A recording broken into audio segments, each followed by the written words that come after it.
Hello, everyone, and welcome to What the Pause? I'm Amalia Kurtzonis, and I am here to discuss menopause and the workplace. So, I hope you had a great week, and for me personally, it was one of the most challenging in terms of what's going on in my workplace and what is happening in terms of the future of education. But that's for another podcast and another talk altogether. I'm here to talk about menopause, perimenopause in the workplace. Are we talking about it? Are we ignoring it? What are your decision makers doing about it? It is time that we start opening up the discussions in plain sight. And it's interesting because having completed and received my certification as a holistic perimenopause and menopause coach, I cannot wait to get my program off the ground and to help those who really can use the coaching mechanisms that I have in place. When I went back to the college, as you know, I'm a professor, and we had intersession. And when the students came back, I had a whole new cohort. And so they didn't know who I was or what I did before, what I plan on doing, and what have you. I'm just a professor of project management, but I'm teaching now a course in coaching and mentoring in leadership and also performance management, nonetheless. So when I start to talk about my credentials and given the history about what I do for a living, what I did, and all that fun stuff, one of the things I always bring up is the fact that recently I am a perimenopause and menopause coach, and the eyes on these boys and girls, because I say that although they are in their mid-20s, because I do teach a postgraduate program, and they're looking at me with like eyes just, oh my God, I can't believe she just said that. And I just look at them and say, oh, what's the problem? This is very open here. It's no longer taboo. Ladies, are you liking what your mother's going through? Guys, are you liking what your mothers are going through? And they won't tell you what they're going through. It's very cultural. The students I teach are international, so it's culturally taboo to speak about menopause. But I know many of my female students have their mothers now listening, and that just brings me great joy. And I want to thank those who have started to follow me. I've got great new followers. It's a slow process, but I'm hoping that my message gets through to many, many, many people. All right, so tough times happening at the college. I've lost two of my greatest mentors. They're female mentors who knew I was going through this, and I know they are hopefully listening. Hello, Michelle. Hello, Kim, or watching, and they know how passionate I am about making change. And this is what this podcast is all about, is making change. So for those who are listening, you're not going to be able to see some of the graphics I will be putting up, but that's okay. I will talk through them. So in my previous life, in my career as a project manager for a webcasting company, and also venturing off on my own in terms of my own project management company, I really didn't work with a lot of women who were in their 50s. And I was in my 30s when I started this great career back in Toronto, but rarely did I see anybody in that, let's say, boomers at that time now, right? So because I'm Gen X now, but nonetheless, boomers at the time, or even veterans at the time, when I was doing my webcasting, I never saw them. Where did they go? Did they disappear? It's just unbeknownst to me why I didn't find any woman in leadership roles over the age of 45. And I saw this as I went through my career changes and my physical changes and my own life changes too. So I said to myself, okay, this is really strange because I don't have any mentors. I didn't have any mentors who were female at the time and going through this.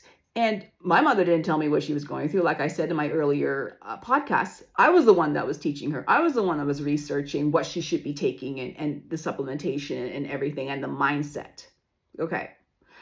And she would tell me at her job that, when people were going through menopause at her workplace, they would just laugh. Men would just stay away from, oh, let's stay away from the group of six who are going through perimenopause right now. They're dangerous, and they're threatening and intimidating. It's in jest, obviously. It is a joke, but when I heard that, I said to my mother, I said, what's wrong with these guys? Why don't they just man up and learn why we go through this? What is menopause to a man? I can probably ask 5 men right now, and they have no bloody clue what's going on. So those who are making decisions in your workplace, and if they are of the male persuasion, I'm not going to apologize, guys, for being straight out, because you are the ones that are making a mess of things. You are the ones that are insisting in policies to put in place, but you are more concerned about the bottom line as opposed to the emotional and physiological effects that your female leaders may be experiencing, and why are they not being treated the same as your male counterparts.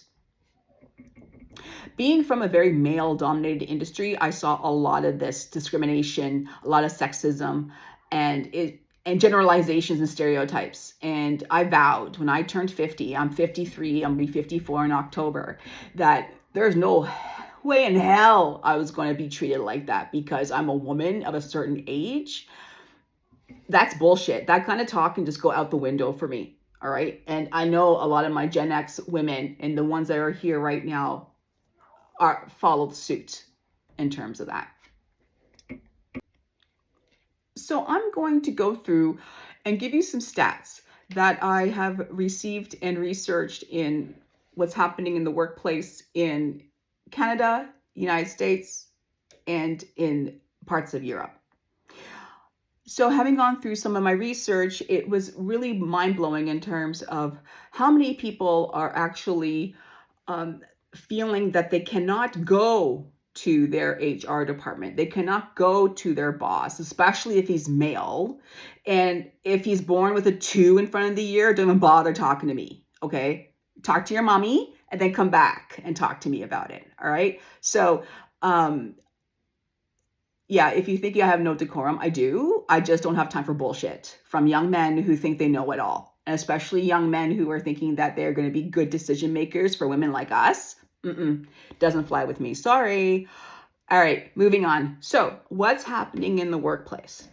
Well, after some of my research on the Canadian Menopause Society's website, anybody can go there. I'm just going to read from my screen here, so don't mind me if my eyes are going down. I can't memorize everything. Sometimes I do have brain fog. All right.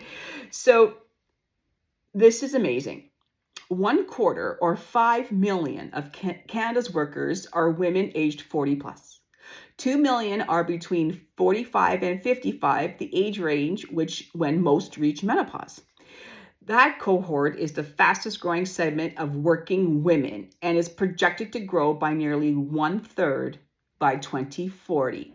So you have 15 years to get this shit done and to get this shit right, because we are sick and tired of becoming invisible in our workplaces, that women who are much younger than us, they look at us and say, oh, I don't want to be like you, or am I going to get fat too? Or am I going to lose my job when I turn 50? Oh, honey, there are more things for you to worry about before you get menopause, okay? Because, and if you've looked at my LinkedIn profile, I do talk about how I was dismissed after coming back from mat leave. And it was the same trend happening to my previous female acquaintances and peers that I worked with back in Toronto. Yeah, you can figure it out on my LinkedIn which company did that to me and continuously did that to my female colleagues. And when I look back at it now, I should have sued for discrimination. I should have sued because I was targeted. So this is something that I am very passionate about, working with those who are decision makers and those who work in HR. But I'm going to still carry on with the Canadian stats, okay? So we have 2040 to get this shit right, guys, okay? Also, despite menopause being globally known around the world, And it's a universal experience. 1 in 2 women in the national survey by the Menopause Foundation of Canada say they are unprepared for menopause. Yet, 95% report experiencing an average of its 30 plus symptoms. Yeah, 30 plus symptoms we can endure. And on average, we have 7 of those 30. In a future episode, I'm going to be talking about those symptoms. I'm going to be talking about body image and mindset too. But let's carry on. So, and the most of it ranges from hot flashes and sleep disturbances to brain fog, anxiety, depression, joint pain, and more and more and more. Okay? It takes a toll on us at work. We may not show it to you all, but it takes its toll. Yesterday, I didn't want to get out of bed. I don't think I got out of bed till 11 a.m. And it's because my period came back, and it's irregular, so I never know when it's coming. But at 53, I figure, what the fuck? Sorry, or what the pause is going on with my body? But then I think about it. So hold on a second here. I still look pretty young. I don't wear makeup, guys, so sorry if you don't see me in full glam. I'm not that girl, okay? But I'm real to everybody, and I try my best to look my best, to feel my best, and some days, many days, I do not even want to bother. But then again, I don't subscribe to that zero fucks notion, okay? I do care. I do care about certain things, especially when it comes to my health, and especially when it comes to your health too, okay, guys? So think about all these things that we wake up to on a daily basis, and we don't know how we're going to cope with it. Unless we have our own medications, our own treatment plans, those who are coming into it blind have no clue how to navigate through this at work. So another thing that I want to talk to you about is that 25% of women that are within the perimenopausal and menopausal demographic, they want to start talking openly about menopause in the workplace. Some companies now are asking for a relaxed dress code so that people can start, you don't have to wear suits and tailored suits for a meeting in Zoom or wherever the case may be. Different when you're having in-person discussions, and I get that, but let's talk about giving these women the comfort they deserve, right? We want to ensure that they have access to washrooms. I know it sounds ridiculous, but this is something that we should be thinking about. Having cold drinking water, not the filtered shit that comes through the ground that I have to get at my college to refill my bottle. It tastes like dirt, okay? Do not go there with me. But we also want to have temperature regulated offices. What do you mean by that? Well, we're always hot, guys. Yeah, we're hot as we are in spirit and in being, but physically we get the hot flashes, right? So we got the hot flashes. We want fans. Paper fans do not work. We want some little oscillating fans. Luckily for me, I'm on HRT, so I do not experience hot flashes anymore. And for now, which is great, but there are lots of people who are on HRT or are on other treatment plans who do require that kind of accommodation. All right. And I hate using the word accommodation, but perhaps we should be thinking of it that way. I don't know. You tell me. If you have any questions or comments, please write them down below. All right. So in Canada, there's actually a white paper. And it's a white paper that is on the Menopause, Canadian Menopause Foundation Society. And this is something that it's a white paper they have created. And I understand it's okay. So it's the Menopause and Work in Canada report. So it's Menopause and Work in Canada report. So this is a report. Okay, I can report and research on anything, guys, but what's the action going to be taken from this report? I find that a lot of information is pushed to us, but then we're supposed to be the ones to pick it up and go. Well, I don't have that kind of power, but I can easily take that white paper, bring it to my HR person or whomever has some kind of influence and say, we need to start talking about this and we need to start putting in some policies ourselves. All right. But it just does not happen. And here are some of these findings from this white paper that say that 1/3 of working women say that their menopause symptoms negatively impacted their performance at work. Absolutely. I knew when I was teaching, I would be stuck on a slide and I would not even know where I was going with my thought because the brain fog just set in out of nowhere. 1/4 of them said they hid their symptoms at work. How do you hide your symptoms, guys? Why would you hide your symptoms? If you're going to be fired or targeted because of a natural occurrence that comes with women, you shouldn't be working for that company. You should be calling the Better Business Bureau. You should be yelling from the top of your lungs for people to do something about this. And then 70% said someone in HR know what they were experiencing. That's great. HR knew what you're experiencing, but is HR going to do something about it? Let's be real here. And then half of the women said that they are too embarrassed to ask for help at work. Oh my gosh. And when I heard this one, I had to say to myself, okay, ladies, what the fuck? Okay? What the pause are you doing? Why are you afraid? You're afraid of losing your job? Are you afraid of what's going to happen to you on a daily basis? Fear is the worst 4-letter F word that exists in the English vocabulary. I lived in a household where fear was abundant, and I refuse to be that person to live in fear because it doesn't do any good to anybody else, because you're never going to live the life that you want. And if they cannot handle you or your symptoms, perhaps you're in the wrong place, or perhaps that person should be scolded and told, and maybe even go to a workshop where they can talk about menopause.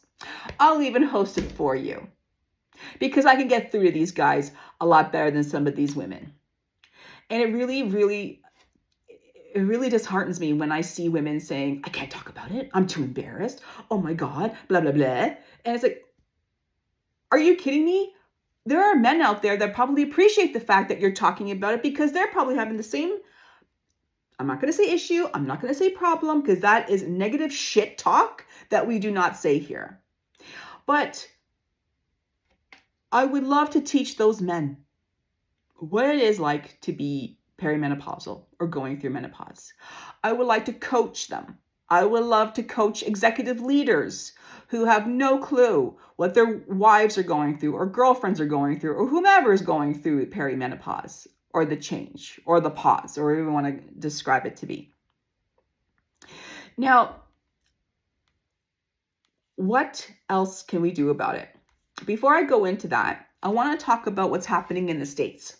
Now, we know the orange clown is still there, and with his whole entourage of clowns. Can we say RFK Jr. is the most, I don't even have the words for it, but this thing, alien, because he's not a man, neither is the orange clown, are creating havoc for women. It doesn't matter what age. Okay. So to my American sisters out there, we are watching you. We are supporting you. You are loved. And I actually took a look at what's happening in the States in terms of menopause. So I'm just going to give you a couple of states or a few states where things are happening. So some of my favorite ones that I found were the following. In Illinois, SJR 0025 is a bill that would create Menopause Awareness Week on October 12 to 18, 2025 to drive legislation action on workforce protections, healthcare equity, and research funding. My birthday lands on that week, and I'm all for this. So that just really shocked me because I don't hear about these things in the States. They never mention them on the news, right? Okay. So here's another one in Illinois, HB 5295 will expand prior bill mandating treatment coverage for post-hysterectomy patients to include all menopause treatments as of January 1st, 2026. Illinois, love ya. Love Chicago. Did I say that right? Chicago? I used to have clients there. And yeah, Mr. Feldman, if you remember me, yeah. Every time I think of Chicago, I think of my work that I've done many, many moons ago back there in my webcasting days. Here is what's happening in New York. So in New York, Bill AB 5436, again, AB 5436, would help prevent discrimination and increase awareness about menopause and perimenopause. Well done. In Rhode Island, Bill S0361 would extend workplace protections to those experiencing menopause. This is just some of the things that are happening in the States that I'm so happy that is going. But a lot of the things that I did find in the American readings is that it's just a lot of the other states, the red states, all they are saying is, we're going to push material to you. Here's some material for you to read. Good Lord, if we haven't gone through Dr. Google already, then we're all screwed. But the thing is that stop pushing the material for us. Do something about it. Take some action. What are you going to do about women like us that are suffering in silence, that are too afraid to talk out loud, that are afraid to bring it to the table? So this, again, is something that I wholeheartedly hope that will change in the next 5 to 10 years. I'm not waiting until 2040. Screw that shit. We're going to be doing it now. So there's actually, from the Canadian Menopause Society, it's the Workplace Handbook. Again, you can push all the information. Apparently, one of the insurance companies is also involved, but I've not heard shit about this insurance company. And it's the insurance company that my organization uses for benefits. So my finding is that everybody has come to a place where, okay, we know it's here. Gen X women, we're not like our boomer mothers, okay, or our veteran mothers. We are not like them. We are a different species. We're going to be loud, and we're going to be strong, and we're not going to shut up until shit gets done. So if my swearing offends you, too bad. But I know when I coach my patients and I coach my friends, and I'm doing this out of the goodness of my heart, I'm very straight. And do I have a trucker mouth? No, but I do tend to say things a little bit abruptly because I just can't fathom it anymore. All right.